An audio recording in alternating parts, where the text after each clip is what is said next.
Hello everyone and welcome to the show. It's really a great pleasure to always have you watching or listening on whatever platform you find this show. And today's guest is a great mind of our time who studies the mind. She's a neuroscientist, entrepreneur, author and member of the House of Lords. Baroness Susan Greenfield began her academic journey in the world of Latin and ancient Greek before turning towards science and the human brain. She's led cutting-edge research into Alzheimer's disease, founded a biotech company spun out of research from Oxford University, Neurobio, and warned the world about the effects of screen technology long before it became a general concern. And she tackles the questions of consciousness, identity, and even spirituality. So Baroness Greenfield, it's just wonderful to have you as my guest today. Oh, it's a pleasure, Lisa, and call me Susan, please. Thank you, Susan. Thank you. So we're going to start. I know you love to ground yourself in the world of the classics, and I've listened to interviews you've done when you were a child growing up, and you truly fell in love with ancient Greek and Latin, and you talk about it giving you confidence and the way in which it was taught. And I would love you to tell us a little bit about that bedrock, which has really been the bedrock from which you've jumped into science, but you use the mind of the classic training. Yes, and if I ruled the world, I'd love the opportunity for all kids to be exposed to Latin and Greek, because it touches on the big issues of what it means to be human. And you do literature and you do history, and the one is the other. It's not as if they're separate subjects, and you learn logic and rationality, and you develop a strong working memory because you have to remember all these rules. So you have analytical powers, you appreciate the basis of languages, and all this is all rolled into one. It's a one-stop shop. So I think it's the most amazing opportunity. And then you're comparing two great civilizations that are very different, Latin and Greek, and the Roman Empire and the Greek Empire were very different. So by contrasting the two of them, you understand them even more and get even more out of it. So the Victorians, for very good reason, thought that this was the perfect education. And I say, if I had my way, it'd be lovely if kids could read Homer rather than doing video games. I think it'd be much more exciting. Well, given your capacity for building things, I can imagine you might build a Homer video game one day. Another thing to add to your list.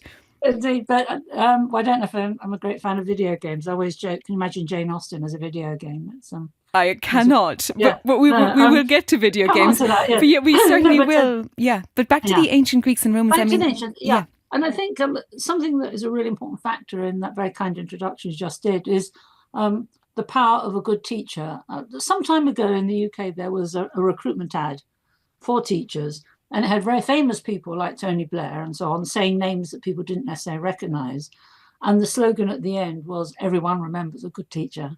And I remember someone called Veronica Lemon who really inspired me. And I think you probably, Lisa, can remember you had an inspirational teacher. I absolutely can. And they change your life. They change your life. And that's why I think teaching sometimes is so underestimated in the power it can have for really exciting young people and really having, someone once said, a mentor is someone who believes in you more than you believe in yourself, someone who believes in you more than you believe in yourself. And certainly the Greek teacher at my school, this woman, Veronica Lemon, was hugely inspirational. And I used to really look forward to her lessons. And so it was no surprise I did quite well at Greek because I just so wanted to impress her. And, it's just so exciting the way she taught things. Had she done spot welding, perhaps I'd be doing spot welding now, for all we know. Well, I was going to touch on this a bit later, but since you've brought it up now, the idea of mentorship and being surrounded by not just a great mind, but somebody who cradles your intelligence and can see how to build your intelligence. And you are clearly doing that for the group around you as well. So what is it that what is a great mentor? And I want to ask you this in two ways, actually, because obviously you've got the academic part of your life and you've now got the business CEO part of your life. And I could add, I suppose you've also got your place in the House of Lords. So what is it that shapes the people around you? How can you be a great mentor / leader in a way? I think the difference lies between a manager and a leader, and it's something I've reflected on quite a lot. If you think about the great Martin Luther King speech, "I have a dream," I think it's when you can show people what's possible, or you can share with them a vision, and you all buy into that vision, And that's much more exciting than someone saying, do this, do that, or you should do this, or you should do that, or tick that box. I think if you can actually share with people why something is exciting, what might be possible if you all pull together, that I think that's very stimulating and very positive for people. And certainly in my own team, we have the vision of, wouldn't it be amazing if we could get a better treatment for Alzheimer's? You know, just imagine what that would be like, however remote. Yeah, and I think if you look at all the great leaders, they've always, think of Churchill in the war, they've always set visions rather than just telling people to do things. They have set visions, and then that brings me back to the ancient Greeks and Romans in a way, because they also, as far as I know, and I didn't study them, I just have a superficial knowledge, but they knew how to tackle or at least ask the deep philosophical questions. And I think you are doing that in your science all the time. Indeed, that's why the Latin and Greek civilizations, in many ways, we haven't really made much progress since then. We've made progress with technology, but in terms of why wars start, why people fall in love, what makes you different from me, how much is in our hands, how much is in our destiny, we might now say our genes. Those are the kind of questions that the ancients were struggling with and tackling and exploring. And I think they're still every bit as relevant today, which is why the classic still has a significance. And it is fascinating that we haven't really evolved very much in terms of answers to these deep questions. And how did studying the classics help you learn how to think and how to ask the right questions, whatever that means? Yeah, no, that's a very good question. I think it's in two parts. So how to think. Well, as you'll be aware, the way both languages work is that the ends of the words change according to the job they're doing in the sentence. It's a so-called inflected language. So you have to learn off for every single word. You learn, let's say, you don't just learn the word for table. You have to learn 6 versions of that, and then plural, so 12 versions of that, according to what job the table is going to do in the sentence that you are dealing with. Yeah. So you have to learn all these different endings for the different words, and then that can vary according to the gender and so on. So it's a very, very complex set you have to put to your memory, and it's not logical. You just have to learn it. If you do that, obviously, it's like taking your brain to the gym, in that it really is very well exercised, and you have all these rules and endings in your head all working together, and they have to be available for accessing as you're reading a sentence or you're translating. So you can imagine it's really good brain exercise for doing this, and that stays with you, I think. You know, that's a rigor. It's trivial, of course, but I'll say it, that you learn how sentences work, and you learn, you know, when something's not a sentence or not, or why something's not grammatical. You also learn the basis of modern languages as well, that can help. So on a rather simple level, I think it improves the way you write, the way you read, the way you understand languages or learn languages. But on a deeper level, it certainly is very rigorous, and it really does train your mind. It actually disciplines your mind into storing a lot of things that you access in your working memory as you're talking to someone. But then you've mentioned the structure of a language and how to think, then how to ask, because they were very good at really putting at the heart of their community, almost literally in the forum, in the marketplace, tackling the big questions of existence, of even consciousness. I mean, you know, can you draw any parallels with what you studied back then? The philosophical parallels between the ancient concepts of the mind and consciousness and our current understanding? I think I'll give 2 examples, both drawn from Greek, which was, of the 2, my favorite language. There's 3 great Greek tragedy writers, Aeschylus, Sophocles, and Euripides, and they span different generations. So you start off with Aeschylus, and the way he treats human beings as our passive victims of fates. You know, they're just passive, the hands of the gods, as it were. Then you get to the middle one, to Sophocles, where there you can have a person having internal thoughts and feelings, but nonetheless, you get to Euripides, the final one, my favorite one, where everything is internalized, where the passions and the tendencies and the powers and the different influences are all at war, but internally. And that leads on to my favorite play, which is the Bacchae, about some king called Pentheus, who wanted to stop these women worshipping the wine god Dionysus. They were getting out of hand. And this very wise prophet says to him, oh, no, you can't do that, because you'll rue the day, because there's two forces in man, as it was then, or woman, the wine force and the bread force. And what he meant by that was the wine force, where you just literally let yourself go, you have a sensational time, you're stimulated by your senses, as opposed to where you're very logical, where you have a beginning, a middle, and an end, where you have a past, a present, and a future, where you have an identity that we would call a mind. And then you blow that, or you can lose that when you have ecstasy. And ecstasis means literally to stand outside of yourself. So one can see there, first of all, the issues that we might raise now about how much are we influenced by our genetic composition and how much do we have free will. And then another one, how might we find this balance physiologically, or in terms of our brains, between the wine force and the bread force, the ability to let yourself go, and at the same time, the ability to have an identity. These are fascinating questions. On the one hand, we've got the let yourself go versus the internal logical mind. And then you've also spoken about the ancient Greek in the sense that forces outside of ourselves, and then it becomes inside ourselves. And that reminds me of consciousness in a way, because we, as I understand it, we don't really have a very clear definition of what consciousness is. Is it inside ourselves? Is it outside of ourselves? There's a shared consciousness. There's an internal consciousness. Please, what is consciousness? Okay. So let's start by trying to explore why it's so hard to define, even though we all know what it is. I think the strategy we have for defining things, we do it in two ways. Yeah, either you refer to a higher set, like you might say love is an emotion, a table is a piece of furniture, or you might do it operationally. You might say love is when I give my mother 3 red roses, or something like that. Yeah.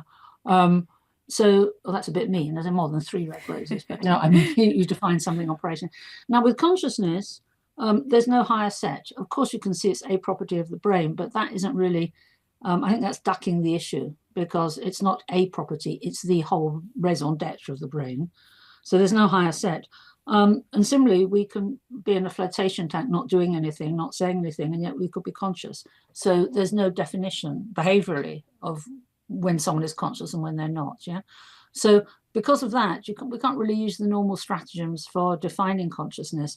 And people, philosophers especially, get very hung up on this. Some people even give up on the question altogether, simply because it can't be defined. As a scientist, I'm more, I think, pragmatic. And I say, well, we all know what it is, don't we? It's what you're going to lose tonight, hopefully. It's what you lose when you're anesthetized. Yeah? So one could informally define consciousness as the subjective experience, your subjective experiences as they seem to you, that no one else can share. However much you love someone, however close you are, however articulate you are, however poetic or musical, no one can get inside your head and, Lisa, see the world exactly as you're seeing it firsthand. No one can do that. And that's what consciousness is, and that's what makes it such a mystery, because it's subjective, and that's an anathema to scientists, of course. As you probably know, science is ruthlessly objective. It's all about measuring things. And so when you come along with something that you can't define and that's subjective, that, for many scientists, is a complete horror, because where do you start? Yeah. Yeah, and then when you're speaking about this, that experience and all of those phrases you're using, it reminds me of what some would call a sense of spirituality as well, because again, we can only define that for ourselves, and it has an elusive nature to it as well. Yeah. Are they linked in any way? Yeah, well, it fascinates me a lot. We think, let me just use certain words and then I'll try and distinguish them. Mind, brain, consciousness, soul. And we can think about the brain as the physical thing. It's what you dissect. What I have said many times, I wondered if I got some under my fingers, what would that be under my fingernail? So the mind, I defined as the personalization of the brain through the plasticity of the brain. That's to say, especially in the case of humans, its ability to adapt to the outside experiences and environment. We can come on to that later a little bit more if you wish. Consciousness is different from both those things, because you can blow your mind and lose your mind, as I've just said, as happened with the wine worshippers worshipping the wine god. They were still conscious. And so when you do something sensational, when you blow your mind and lose your mind, wine, women and song, drugs and sex and rock, we can differentiate a loss of mind in that sense from consciousness. Similarly, when you go to sleep and lose your consciousness, you're not going to say you're losing your mind. So they are separate. They might relate to each other in some way. Then we come on to the hardest one of all, which is the soul.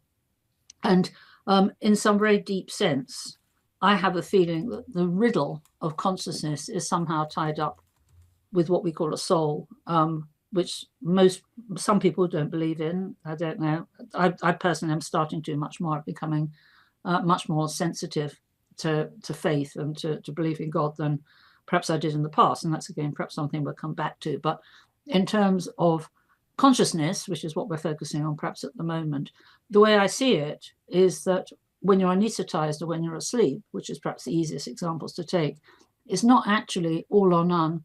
I'm not sure if you're aware, or perhaps you are, that when you sleep, you have different stages of sleep.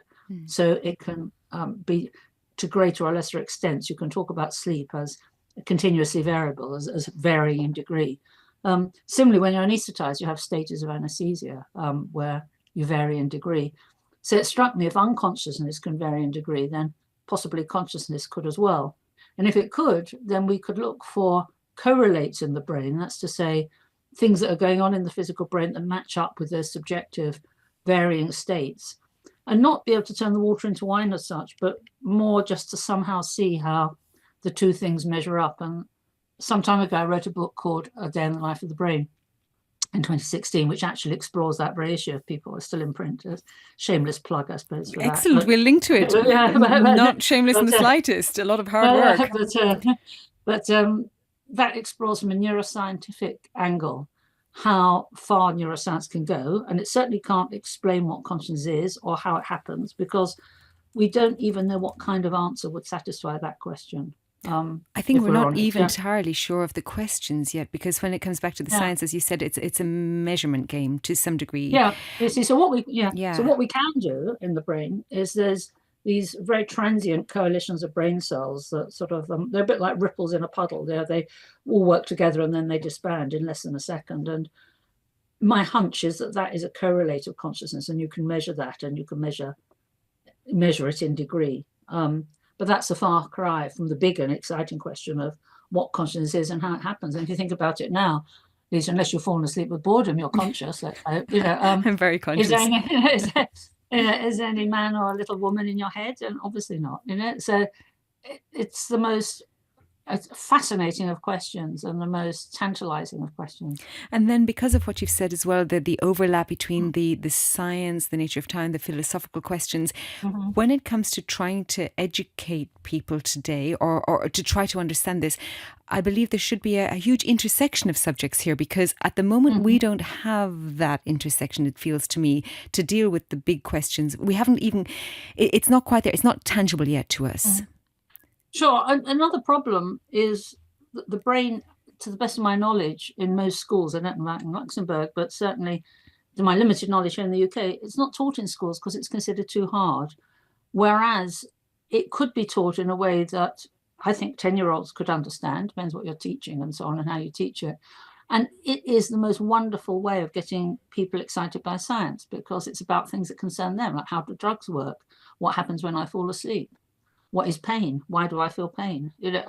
So I've spoken, to schools, and it can be taught, and it's a great shame that it's not, because I think that would be a portal into asking big questions and getting young people to think about their identity and what they want out of life and why they're different one from another, to respect each other, to respect individuality, to ask what they want out of life, and those kinds of questions. And it comes back to that, but sadly, I don't think it is so much. Yeah, and it reminds me of something that you said in the past when I was listening to some great interviews you've done about the teachers you had at the time. And it was, you fell in love with the classics because, yes, the teachers, but they also asked the why. And you ask why, you ask the big questions. Yeah. And certainly when you're a schoolgirl, well, I don't think at any age, but, when you're going through adolescence, you're challenging everything, because everything is new and different, and you want to be different from your parents, but you're not sure who you are, what you want to be anyway. And these very big questions, I think, are the kind of questions that young people are much happier asking, rather than just very simple things where they tick boxes or have limited selection to answer things and so on. As someone said, it's better to ask all the questions. No, it's better to ask some of the questions than to know all of the answers. And certainly when I used to interview medical students at Oxford when I was at university and I was doing admissions for medicine, very bright, I would always look for people that ask questions rather than the know-alls, the people that came in knowing everything, but actually didn't. I'd much rather have people that you'd ask them an open-ended question and then they would try and articulate the question and then ask themselves questions, or have, like, for example, you might say, I would say, can a computer be conscious? The wrong answer was someone just saying yes or no. A good answer was someone would say, well, of course, that's an impossible question, because on the one hand, on the other hand, you'd have to consider this or that. And that's what you always look for, which is an open mind and a curiosity, which for me is the hallmark of the human mind. It's the human mind working at its best when it does that. Well, that's walking us towards the world of AI. But in fact, it also brings us back to when you flipped at Oxford from classics. Yeah, you were also given a great chance. Someone asked you what a mole was or something in chemistry. So I went to see the professor of pharmacology, Sir William Peyton's, a great pharmacologist, sadly now, obviously, with us. And so I tipped up there and he said, so do you know what a millimolar solution is? Now that's like asking someone, have you heard of Shakespeare? It was pretty basic. And I said, frankly, no. And he said, well, never mind, you can tell us about Homer in the coffee breaks. I always remember that. Which is perfect. So we're coming back to Homer once more. But now you are working. You are definitely working in the brain industry. The brain economy is becoming much more important. And we've spoken about the youth and trying to engage the youth in all of these big questions, which they are already. I mean, all young people ask the big questions until it's knocked out of us. But now we're moving towards a world where hopefully longevity is an increasing possibility for us. And then it's about health span. And you have a focus on Alzheimer's disease. You're part of the Oxford Institute of Population Aging, and your company researches Alzheimer's disease. So for this disease itself, why is there like a 10 to 20 year gap between the brain changes until we say, you have Alzheimer's? Yeah, and so just to expand on that a little bit so everyone grasps the full extent and the excitement of what we're discussing, because it is a very exciting issue. I think it's an important issue. So Alzheimer's disease, which presents as confusion and memory loss and a gradual erosion of awareness of where you are, who you are, and what the world means around you and so on. I think everyone's aware that this is the greatest unmet clinical need of our time. Although those so-called cognitive symptoms will appear eventually, but up to 20 years before that, the brain has already started so-called degenerating. And so this is one of the problems why it's so hard to find a treatment for Alzheimer's, because for that 10 to 20 years, heaven forfend, Lisa, your eye might already be in that window and you're not to know. So clearly you're closing the door after the horse has bolted. And the great challenge is to somehow get around that. Now, the obvious way of getting around it would be to devise a way of realizing, even though the person was mentally normal, that there was still something already that was ongoing. So you'd have to access a body fluid, such as a nasal swab with a lateral flow test or a blood test or saliva, something that's relatively painless, of course, to do. More elaborate are lumbar punctures, brain scans, but what we'd need to do, because this is a big unmet need, and more people, sadly, because we are aging as a population, and it's a disease of older people. It's not a natural consequence of aging. It's a disease of older people. We need, to my mind, a two-step test. One is that something you could do at home, which wasn't a test for Alzheimer's, but just checked that the relevant brain cells were working okay, and it'd be a kind of screen. And if it was sort of go and no go, it might be you then go to the doctor, but you're fine. It would be, they'd have so-called false positives, so that it wouldn't be an automatic sentence if you went there that you had a diagnosis. But then you go to the doctor and then you have a saliva test and that gets sent off. And if that read out that already you had neurodegeneration underway, then in this ideal world, you could take a medication that worked, that actually stopped any more cells dying before you have the symptoms, and then you'd never get the symptoms. So we envisage a three-step way of getting around this problem you said about the time window. One is a very basic sort of brain test or screen that could be done with the lateral flow. And then if need be, you go to the doctor, and then so that funnels things to the much overworked NHS. You go to the doctor and then you have a saliva test. And if that comes back that you do have neurodegeneration, then you'd start ideally on a medication, the one, for example, that we're working on, that if it works in humans as it does in mice, and that's a big if, obviously, could actually stop any more cells dying, and then that means you'll just take that for the rest of your life, but you'd never get the problems. Which is why early on. diagnosis is always so important, because the earlier you diagnose, the It easier is. And if you look on the websites of both Alzheimer Research UK and the Alzheimer Society, these are two really great charities. I would recommend people checking them out on their website, the UK charities. I don't know in Luxembourg what there are, but if you look at their website, you'll see that they are really keen for people to get tested, because when a drug does come along, if and when a drug does come along, or the ones that are in trial at the moment, in order to qualify for going on those trials, you need to have been tested and to show that, you know, that you're someone who might be at the early stages. So there's every reason. Some people think, oh, I won't get tested because there's no cure. No, that you can do a lot. If you get tested early, then you could start medication early, even the ones that are existing at the moment. And then there's other research that seemingly has some potential links with Alzheimer's, or at least noticing its possibility, which is to do with skin cells and possibly even gut health. And I think you were the one who asked about the skin cell link. Yeah, well, one of them, So we're now thinking, some of us are thinking, that Alzheimer's is what we're calling a multi-organ disease. That's to say, a process is at work in different parts of the body. It's most manifest in the case of Alzheimer's in the brain, but it also could be work at skin, or indeed with cancer, or indeed in the heart. And in our view, and I would like to stress, this is not completely established, sworn concrete facts, but it's the theory that my company, and that's called Neurobio, if people want to look it up, Neurobio. What we're working on is the idea that what happens in Alzheimer's, and indeed in these other parts of the body, is if there's a normal mechanism that promotes cell growth and renewal, that declines with normal aging. But if it's stimulated inappropriately for whatever reason, then Jekyll becomes Hyde. And what was a desirable mechanism as the body was developing, in the context of a mature body, Jekyll becomes Hyde, and it actually is toxic. So what we're trying to do, what we think we've done, is identify this Jekyll and Hyde molecule and devised a way of intercepting it, of stopping it working.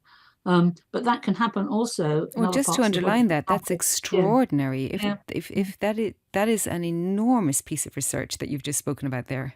Well, it's 40 years of my life, Lisa. Well, hopefully, along with the various other accolades, that the Nobel will be coming your way one day. Well, the biggest. I think it was Feynman who said, he didn't care about. He said the science was his prize, and doing that, which Feynman said, just doing that was the reward. And in your mother's case, I remember also you spoke about when you were about to become Baroness. It wasn't that. She thought, no, yes, okay, I'll share that with them. So when I got notified that I was being offered a peerage, it was at the time a new scheme, and therefore they were anticipating it was going to get some publicity. There's about 14 of us who were being so-called ennobled. And they said, of course, this is absolutely confidential. And now those of you who've got mums like I had will know that you can't tell a mum something like that and expect her to keep it as a secret. So I said to her, look, something really nice is happening to me, and it might be in the papers, but I don't know when. So if you see it in the papers, before I have a chance to tell you, I'm just alerting you. I can't tell you because I know you won't keep the secret. Yeah. And Mum said, no, I can guess what it is. And this was 20 years ago. I said, what do you think it is? Oh, I think you're pregnant. and then I said, oh, okay, I'm not pregnant. I know what it is. And notice this is second best to being pregnant. Said, oh, you've won that Nobel Prize thing, haven't you? And I said, no, I haven't done that either. Notice she thought that was secondary to being pregnant. Yeah, I love that. and then she didn't know what a baroness was anyway. So she had to resort to her own gold standard. So does that mean you'll be on the telly?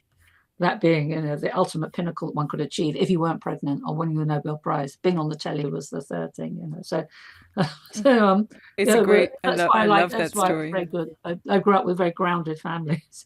I think it's absolutely lovely. But let's just flip to your life, briefly in the House of Lords, linking it to the brain economy, because you have a different role there, one that can influence the laws of the land and the conversation, at least at the highest level of the land. And the brain economy, the aging economy is extremely important. However, sometimes the law is a very slow machine compared to the pace of technology. And let's just throw in here as well the fact that you've also ahead of time, as usual, wrote a book on screens back in 2014, Mind Change. And so just bringing all of this together with your position in the House of Lords, do you feel you can influence the discussion, but also influence it in a timely manner? Sure. Well, it's a really interesting question. I mean, I'm not, unlike many of the House of Lords, I'm not an ex-politician, and they occupy their respective party benches. I'm a so-called crossbencher, as you say, which is an apolitical peerage where we are not whipped, we're not told how to vote.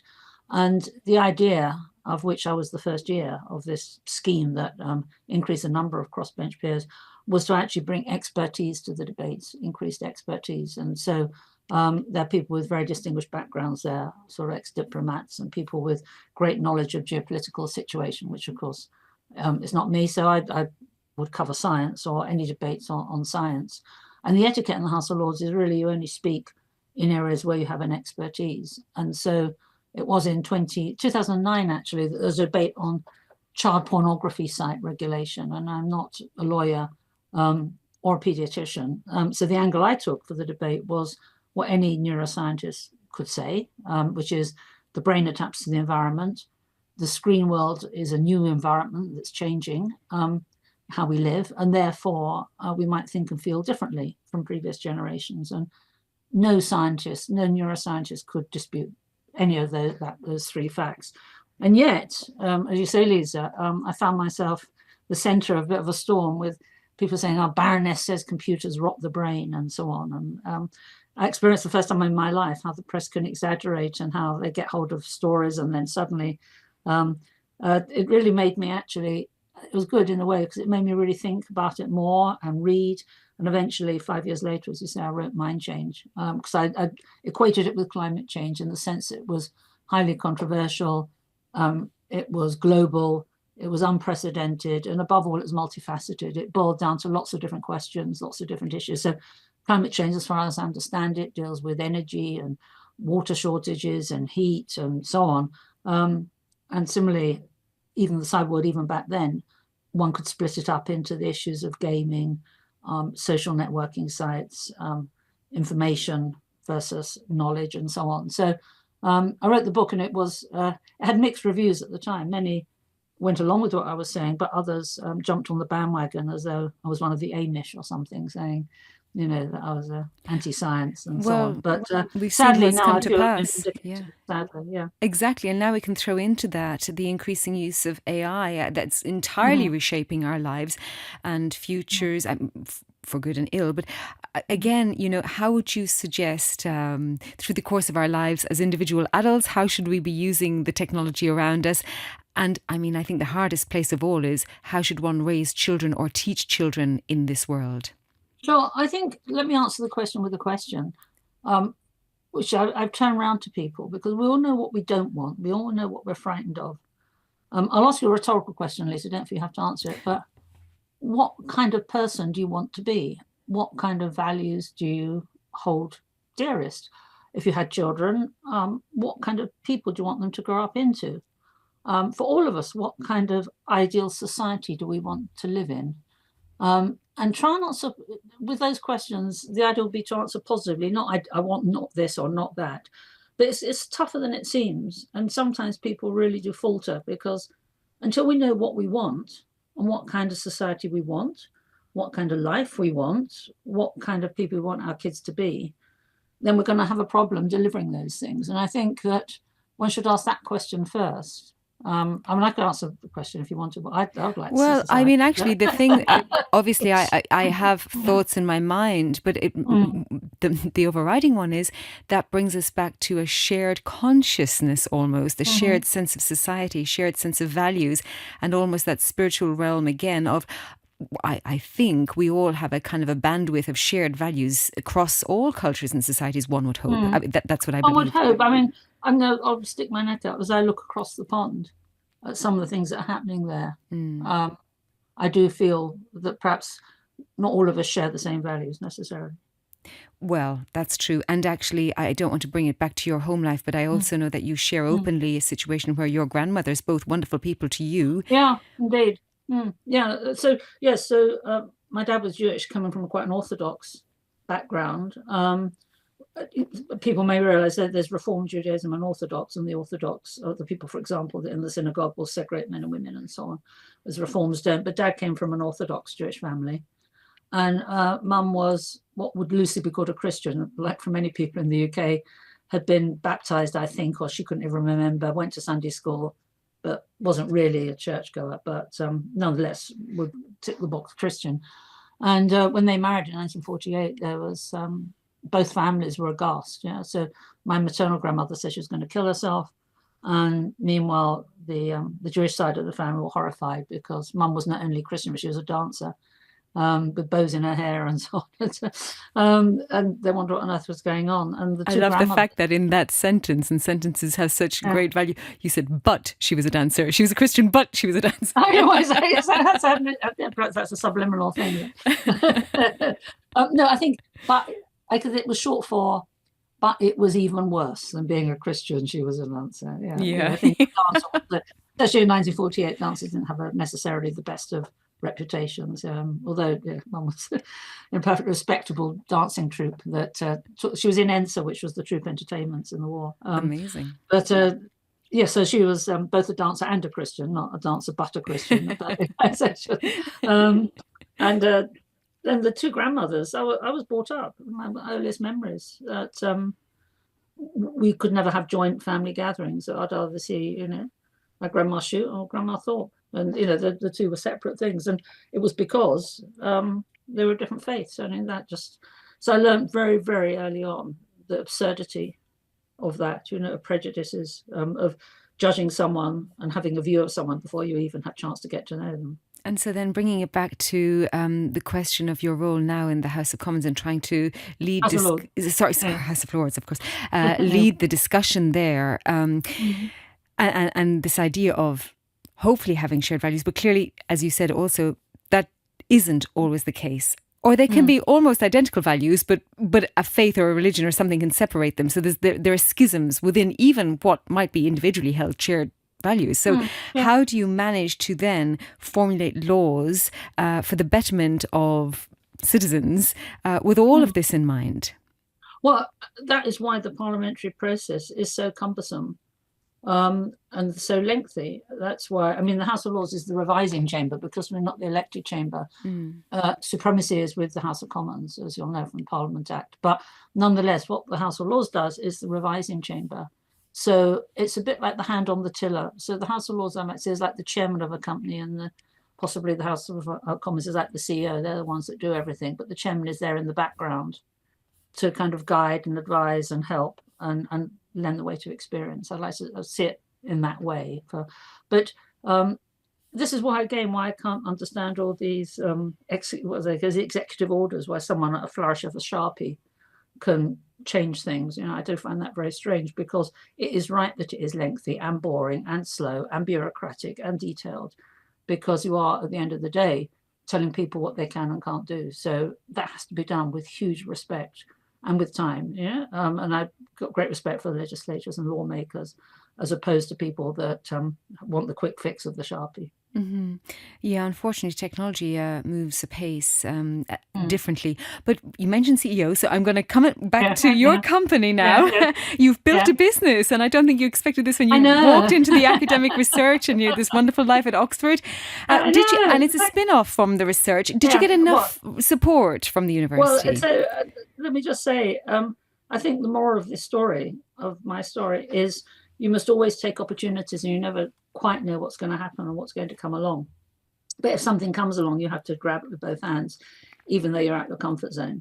And so, yes, I was in Oxford for all my degrees, and I did my research there and doctorate there. And apart from brief periods at times in Paris and New York as so-called postdoc, I went back and climbed the greasy path to being a fellow of an Oxford college and a professor in the department and so on.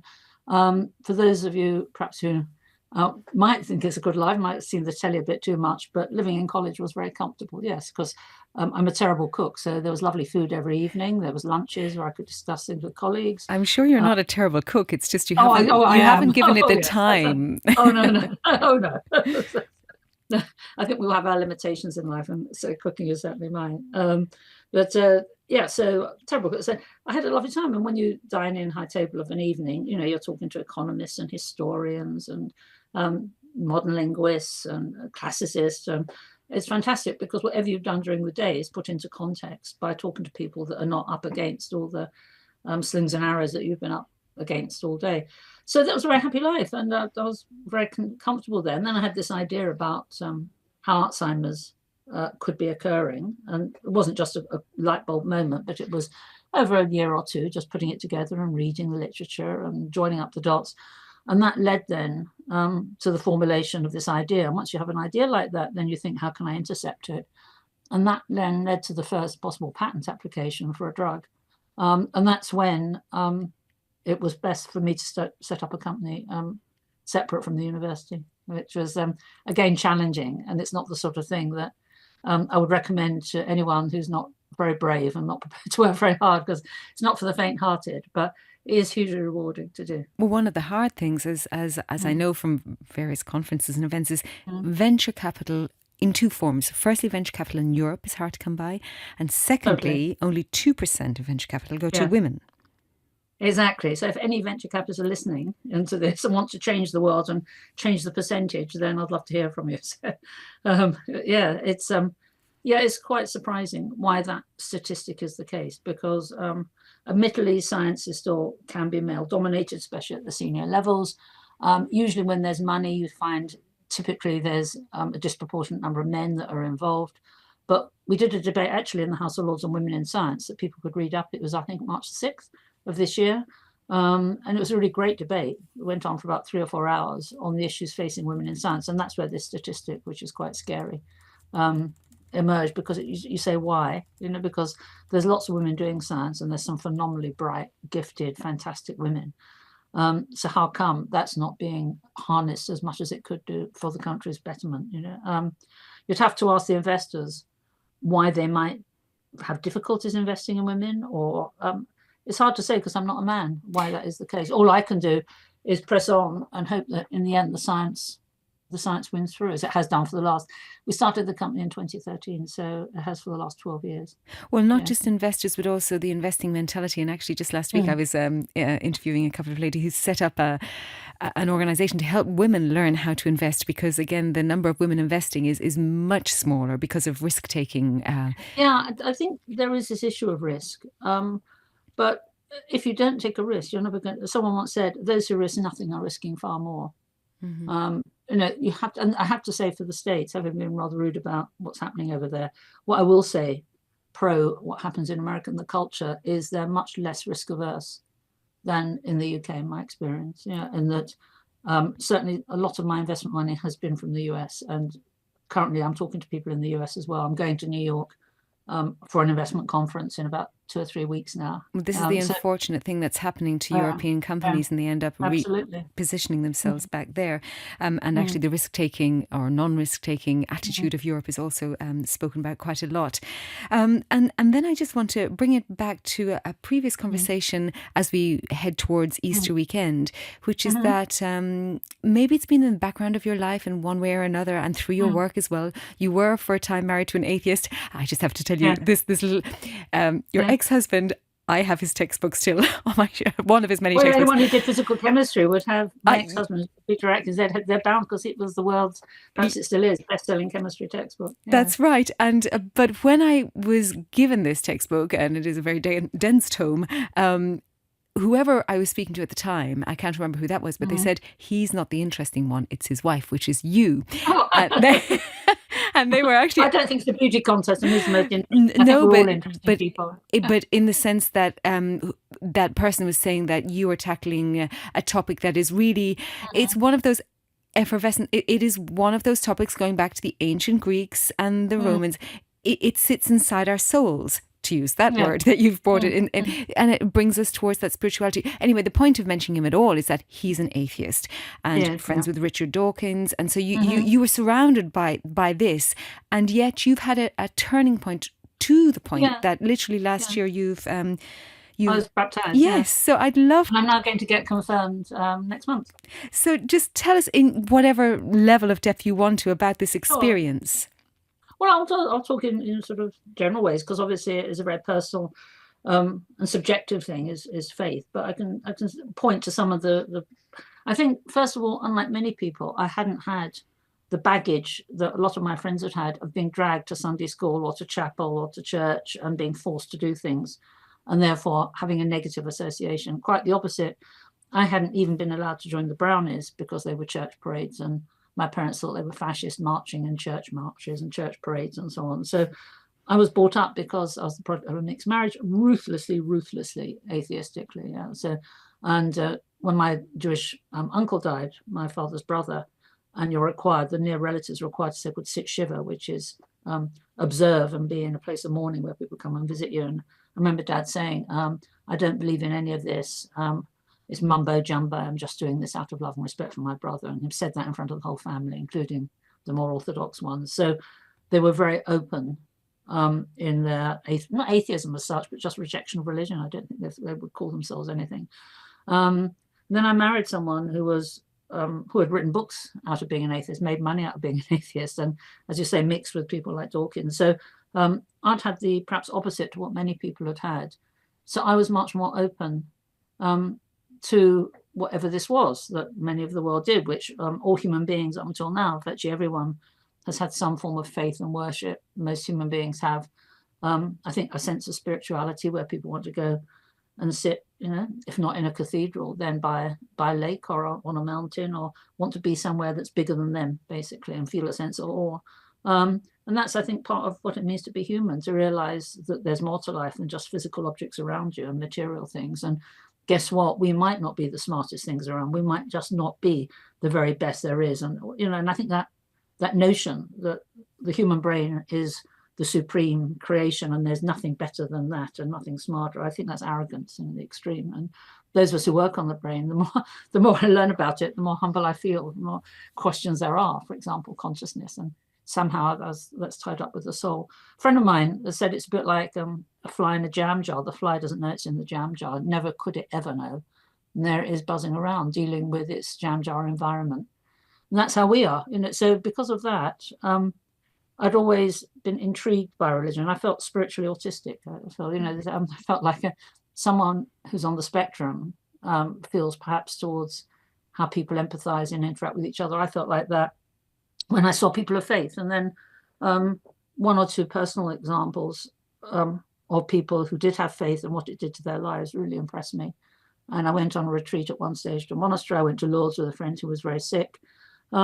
And then I started just popping into the local church and just sitting there and then rushing out in case anyone spoke to me. And then in the end, a friend introduced me to an amazing priest, Anglican, and to whom I'm very grateful. And that was about a year ago. And then I got baptized in September. And I'm now very excited about being confirmed. It's still a journey. I'm still part of the journey. But it has given me a different dimension to my life, which surprises me. Some of my friends are very empathetic, and some people I talk to have the same kind of take on things. Others think I've lost my mind, of course.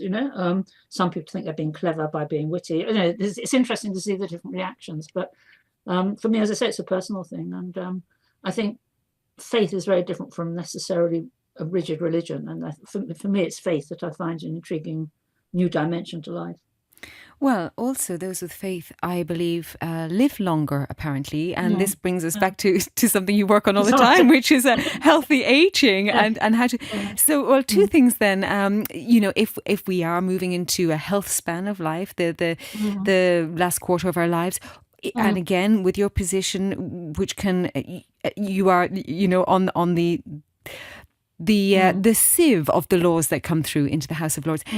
How can we live healthier, and perhaps should we move into an economy where it's not about money so much, but it's more about a health economy, a cognitive economy? Sure. Well, I'd like to think they weren't mutually exclusive. I think you're right in using the term lifespan and health span. At the moment, the one falls about 10 years short of the other. Yeah. So for many people, you have a health span, and then you have a further 10 years of your life, a lifespan. And quite often for many people, that last 10 years, you have compromised mobility, compromised independence, perhaps a loss of dignity, or even worse, suffering, discomfort. And what we need to do is to think of ways in which the two co-terminate, so that you're very healthy and then you die. So if you don't have that 10 years of where the lifespan has stopped, but the health span has stopped, the lifespan is carrying on. You can't legislate things, but I think one can think of ways that would be conducive. So there's several. The one obvious one is physical exercise, and you don't have to legislate on doing physical exercise, but certainly I run in the mornings when I can. And although it doesn't solve the problems, when you come back, you feel as though you're across the problems and you can deal with them and they're not going to overpower you. And running, which I started to do having played squash during COVID, because there was nothing else to do, is free, of course. All you need is a good pair of trainers, appropriate clothes. And it doesn't cost you anything. You don't have to negotiate with anyone. You just put your toe out the front door and you're away. So I think start. Physical, yes, I think physical exercise, and we know that enhances the growth of brain cells. It obviously helps with obesity. It ticks every box, yeah. And we know that even in older adults, enhances cognitive powers. Those that take physical exercise. So that is an obvious one. The second one, I think, is reading. Reading to children who perhaps don't have the literary skills, because that gives you an inner world that no one else can get into, which is why we often say the book is better than the film. If you don't have visual images, if you yourself are deriving them, and that is a skill that you learn, because when you're a kid, you read comics and there's picture books, and gradually you get weaned off those because you get the ability to generate these much more vivid images in your mind somehow. And if I said whatever novel you're reading, what does your central character look like? You probably couldn't say, but they do have a persona. And that's why you feel disappointed if you then see someone you've heard on the radio say, you then see what they look like. So you feel kind of let down. They have a persona and they have a voice. They do. So they have that. And then and reading to kids, I think, must be the loveliest thing. I remember we had a teacher in my kindergarten who read these horror stories of Baba Yaga, the wicked Russian witch that ate the heads of children. I still remember these stories. I told them to my brother when I was babysitting, which didn't go down too well, but they're very, very gripping when you're just there through the power of words. And that is a huge cognitive ability that I think some young kids are not accessing. And then the third thing, and perhaps this is the hardest, is actually eating together, not having a mobile on, but sharing food, companion with bread. It's one of the most basic things human beings have done. It's a way of bonding. It's not just getting the right calories. It's a way of bonding with each other, of ritualizing things, of having a fixed order of things. And my own view is that anything that has a fixed order, a beginning, a middle, and end, is how we think. That's how a sentence works. It has a beginning, a middle, and end. And that's what a thought is. It has a beginning, a middle, and an end, as opposed to an emotion, which is just there, just on its own. You scream, you cry, you shout. But a thought, you always end up in a different place than where you started. And I think that's echoed by sequences, by things we do as a sequence. That can be running and sport. It can be gardening. It can be eating. It can be cooking. Not in my case, but most people's could be cooking. So I think that they're the kind of activities that perhaps we do less nowadays. And you certainly can't pass laws to make people do those things. But they can be very fulfilling, and I think actually get you back in control. So you're not being driven by outside stimulation and outside web designers and so on. You're actually generating your own desires to do things, your own agenda, your own little life story, your own identity. Yeah, and I think that's very important for kids to do. So when you play a game, you say, let's make up a game. And that's why the box is so much more exciting than the flashy toy, because it can be anything. Always using the brain. Using a bit side of that. Yeah. I want to flip now to something completely different, but it's something that struck me the first time I ever knew about you, which is your fashion. You are a female icon. And not call me in a fashionable. Well, you're at home. You have created a striking look for yourself, I think, over the years. It's very unique. It's very unsciency in a way, if I may say that. It's also not really, well, certainly not for my age, I must say. I'm sure many. Well, that doesn't matter, whatever that means. And then what does age mean when it comes to health, etc.? So that's another question entirely. But with this, I was actually thinking about you and your fashion. Then I was thinking, this is the outward projection of you. But how perhaps, I mean, I think it is also important then how one projects outwardly. How does that reflect inwardly, and how do you think about those things? Yeah, yourself. How do you think about it? Well, certainly, even during COVID, when we were all housebound, I had the absolute. I always put perfume on every day. I don't know if you did, Lisa, but it would. And there was no one there to smell. But had I not, it would have felt very strange. I'd have felt unwashed in some way or not ready. I've been like not brushing my hair. Somehow that was a reflex and still is. Always wear perfume. Yeah, it's no, I enjoy. I think it's because my mum was on the stage and was sort of fashion conscious, and right up until her last 6 months, she always had lipstick and makeup. And I said to my brother, "I'll know when Mum's finally." Sadly, she did come to dementia because that'll be the day she doesn't put her curlers in. She had the same hairstyle as the Queen Elizabeth II. They were born within a year of each other. Hairstyle. Yeah. Mum had that hairstyle all her life until the end. So by putting curlers in religiously every night. So I said, well, when she doesn't put her curlers in and when she doesn't wear makeup, I know things will be going bad. And indeed, so I was always influenced by that, I think. And then I lived in Paris for a year where it's impossible not to be influenced. I remember going to the lab, you check, is your nail varnish matching your shoes, and are your shoes matching your handbag, and so on. Yeah.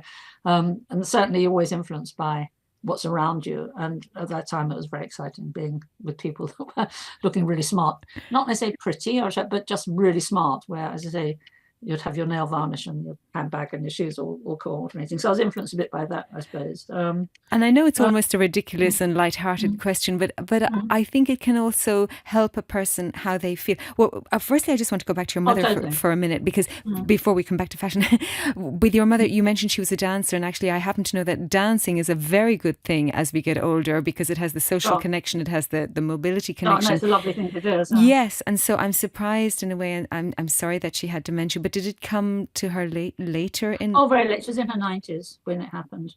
And I think, she actually wrote a book called Wartime, Peace and My Time, which was actually on Amazon, isn't it? It's still available. You can check it out. We can link to her book for you with pleasure. Wartime, Peace and My Time. And it's got, by Doris Green. Her real name was Doris, but her stage name was Dorice, Dorice, which I think she thought was more fanciful and sort of French sounding than Doris. So it's by Doris Greenfield. It's got Wartime, Peace, Time, My Time. There's a picture of her on the front in her salad days, dancing. But yeah, so no, I've always liked fashion. And one of my best friends used to work for Miss Selfridge and so on. And we met, and she said to me, "You're a shopper, aren't you?" And I said, "Yes." And so, well, the only reason I was bringing it, because I think it also has a reflection on the internal being and how we treat our insides. And what you say about yourself as well. I mean, I'm not really a very good advert for fashion. We've caught me, and I'm working at home today, and it's in my comfy clothes. But certainly, if you go out, you always try and coordinate colours and have a think about what you're wearing. I'd like to think, and that says something about a pride in yourself.